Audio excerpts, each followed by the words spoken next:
ఈరోజు నేను నా ఫ్రెండ్ కలిసి రామెన్ తినడానికి వెళ్తున్నాము.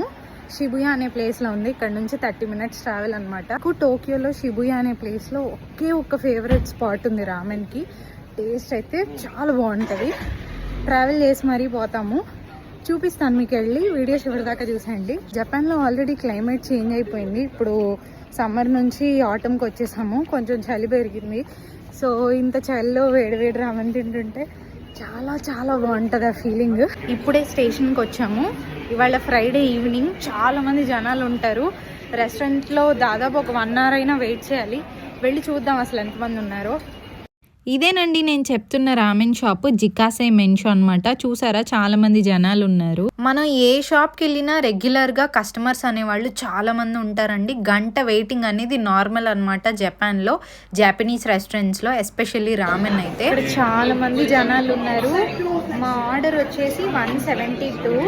ఇక్కడ లైన్ ఎంత మంది ఉన్నారంటే మీకు చూపిస్తా. మేము ఇక్కడికి ఎప్పుడు వచ్చినా సరే కనీసం 45 నిమిషాల నుంచి గంట వరకు ఎదురు చూసిన తర్వాత ఫైనల్ గా మాకు కూర్చోడానికి అవకాశం. ఇదే రెస్టారెంట్ కి రావడానికి కారణం ఏంటంటే ఇక్కడ వెజ్ రామెన్ దొరుకుతుంది. జపాన్ లో వెజ్ రామెన్ దొరకడం అనేది పెద్ద టాస్క్. వెతకాలి, చాలా రెస్టారెంట్స్ రేర్ గా దొరుకుతూ ఉంటాయి. వెజ్ రామెన్ అని చెప్పి కొన్ని రెస్టారెంట్స్లో అమ్ముతారు, కానీ సూప్ అనేది పోర్క్తో కానీ బీఫ్తో కానీ ప్రిపేర్ చేస్తారు. అది కామన్ ఇక్కడ కాదు. మాకు సపరేట్గా వీగన్ది కావాలని అనుకుంటే ఈ రెస్టారెంట్కి రావచ్చు. ఇక్కడికి చాలా సార్లు. ఇంకొకటి, చాలా మంది ఇన్ఫ్లుయెన్సర్స్ రామెన్ అంటారు. అది రామెన్ కాదండి, రామెన్ అలా ప్రొనౌన్స్ చేస్తారు. దీని కాస్ట్ వచ్చేసి 700 రూపీస్ అండి. ఈ బౌల్లో మనకి ఇస్తారనమాట.